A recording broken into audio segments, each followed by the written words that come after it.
最近很不安分的欧洲议会又在台湾问题上有新动作。据台媒报道，欧洲议会对中关系代表团团长包瑞汉近日率领泛欧绿党访问团对台湾进行了为期4天的窜访。28号是其行程的最后一天。窜台期间，包瑞汉妄称未来将进一步了解台湾所谓不对称作战的防卫需求，引发外界关注。为何被称为清谈馆的欧洲议会屡屡操弄涉台议题？他们提出的对台军售说又为何不值一驳？来看看报道。欧洲议会代表团于3月25号至28号窜访台湾，成员包括欧洲议会副议长豪塔拉、德国绿党党团副主席阿格涅什卡·布鲁格、德国国会有台小组副主席蒂尔斯特芬及德国绿党党团人权政策发言人米亚托维奇等国会议员。他们在台期间与台湾地区领导人蔡英文、台外事部门负责人吴钊燮等进行会面，还与台跨党派民意代表、政府部门、公民团体代表及主要政党谈所谓欧台关系，探索合作契机。值得注意的是，包瑞汉在离开台湾前举行的记者会上表示，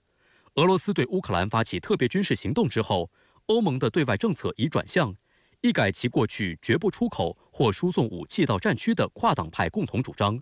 转而积极向乌克兰提供武器和其他援助，因为欧洲对新的安全局势有了更全面的认知。当被问及欧洲是否也可能对台军售时，包瑞汉声称：“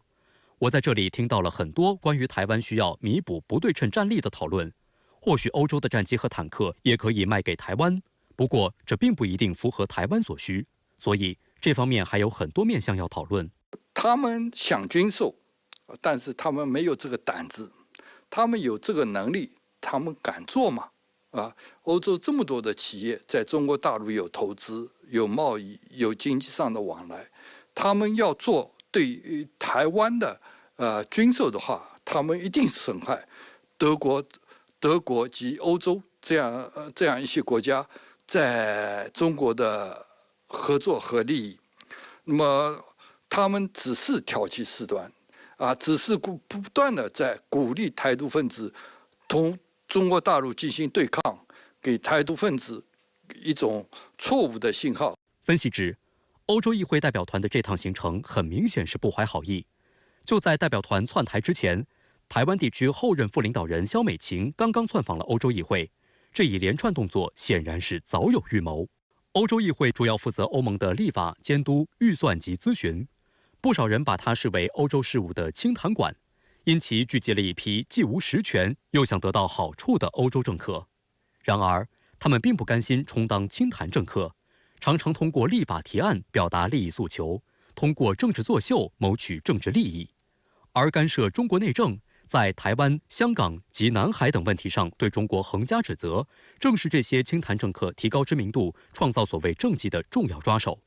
观察指，今年6月，欧洲议会即将举行选举，这些反华议员料再次操弄中国话题，为自己争取所谓政治加分。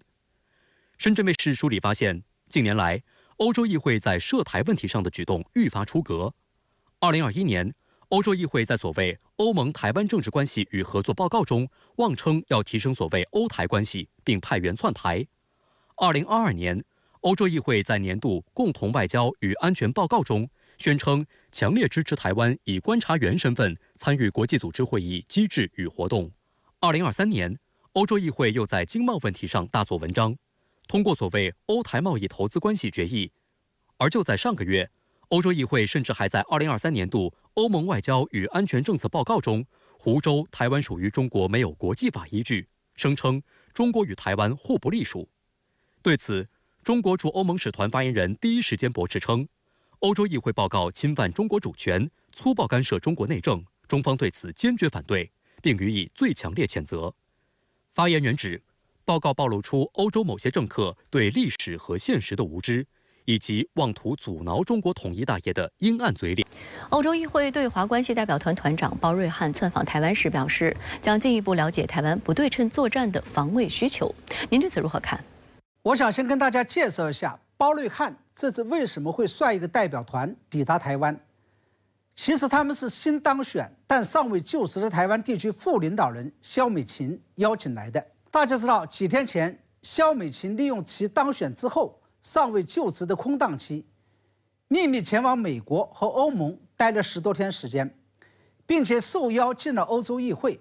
拜会了欧洲议会对华关系代表团团长包瑞汉。在此之后没几天，包瑞汉就带着一帮欧洲议员来到了台湾。我之所以说这些，是想要告诉大家，未来赖清德与萧美琴就职后的分工有可能出现一个重要的新动向，也就是原来只是起备胎作用的台湾地区副领导人萧美琴，极有可能会获得一个重要而且是实质上的权利，即分管台湾的外事工作，并因此跟赖清德形成男主内女主外的权力分配格局。这背后的原因就在于，一是因为萧美琴曾经担任过驻美代表，并且被蔡英文认为干得还不错，在拓展台湾外事工作方面可谓是驾轻就熟；二是因为蔡英文执政时期，台当局在中国大陆邦交国中力推的议会外事路线，主要是由民进党掌控的台立法机构，尤其是其负责人游锡堃在执行。但是在刚刚结束的台立法机构民意代表选举中，民进党不仅丢掉了多数党地位，而且游锡堃的宝座也被国民党的韩国瑜给抢走了。这也就意味着，接下来赖清德要想通过台立法机构继续推行议会外事路线，已经是此路不通了。正是在这种情况下，萧美琴才被推出来了。这也就意味着，在两岸的外事领域博弈当中，未来中国大陆的头号对手将会是宿敌萧美琴。接下来我们再回到正题，欧洲议会对华关系代表团团长包瑞汉扬言此行要了解台湾对不对称作战的防卫需求究竟意味着什么。我认为乍一听上去，这个话的确是很雷人，因为其言下之意就是，接下来欧盟将要步美国后尘，对台军售了。第一，这个话绝对是属于越俎代庖，就算是要对台军售，也是欧盟执委会的事情，而不是欧洲议会的事情。第二，这个话颠覆了近20、30年来欧盟坚持的基本上不对台军售的传统。第三，过去欧洲议会以及欧盟一些国家议会的议员前往台湾，其实都是象征性的支持台湾的动作，也就是要在欧盟以及欧盟各国政府不敢突破一中原则，无法跟台湾展开正式官方交往的背景下，通过这个动作来挑衅中国大陆。因此他们登岛之后只会强调所谓的共同意识形态和价值观念，而不会涉及到具体的政策。然而这一次包瑞汉带领的台湾代表团已经直接触及到了中欧在台湾问题博弈上最为敏感的区域，也就是对台军售。包瑞汉竄访台湾时还表示，他之所以了解台湾不对称作战的防卫需求，是因为俄乌冲突已经改变了欧盟，尤其是德国的外交与安全观。那您认为欧盟对台军售有没有可能性？我认为没有错，俄乌战事的确是改变了欧盟的外交观与安全观，使得原本相对温和的欧盟都警觉起来了，在外交与安全上充满了进攻性。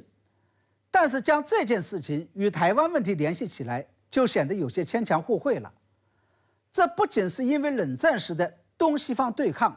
使得欧盟尤其是广大的中东欧国家普遍拥有不堪回首的历史记忆，而且更为关键的是，乌克兰的确是离欧洲太近了，是欧洲面对俄罗斯的陆地战略屏障，因此乌克兰的遭遇的确会让他们产生唇亡齿寒的效应。但是这两大因素在中欧之间并不存在。在冷战时期，中欧只是间接的对抗关系，并没有直接的对抗。而且台湾距离欧盟10万8千里，即使台海爆发战争，也不会对欧盟的军事安全产生直接的冲击。至于欧盟对台军售的可能性，我认为压根就没有这个可能。因为第一，欧盟本身就是一个相对松散的团体，其结盟的方向主要是在经济上，而不是在外交与军事上。在这种情况下，欧盟3大职能机构的欧洲议会，这更是一个清谈馆，根本就无权在对台军售这么重大的事情上做出任何的决策。更何况，被中国政府列入制裁名单的欧洲议会对华关系小组组长包瑞汉本人，其任期即将届满，马上就要丧失欧洲议会议员资格。在这种情况下，他的这个表态几乎相当于是放了一团除了有味道之外，什么作用也没有的空气。第二，退一步来讲，就算是欧洲议会通过了对台军售决议，欧盟也没有能力执行。要知道，在重大政策上，欧盟内部的决策和执行采取的是共识制，也就是需要27个成员国一致同意才行。然而要知道，至少截至目前为止，还有一大半以上的欧盟国家跟中国保持着相对友好的关系。第三，再退一步来讲，其他欧洲国家有没有可能绕过欧盟对台军售？我认为更没有这个可能性。要知道，上世纪80年代，荷兰政府曾经向台湾出售过6艘潜艇，中方的反应是立即将两国关系降为代办级。为此，荷兰政府最后服软，原计划的另外4艘售台潜艇也胎死腹中。上世纪90年代初，当法国政府宣布向台湾出售60架幻影2000战机的时候，中方的反应是关闭了法国驻广州总领事馆，并停止一切对法采购和经济交流。最后也是法国政府服软了，至今台湾的幻影战斗机急需的配件都没有办法从法国采购得到。有了这2个先例，假如其他国家还要以身试法，那后果就可想而知了。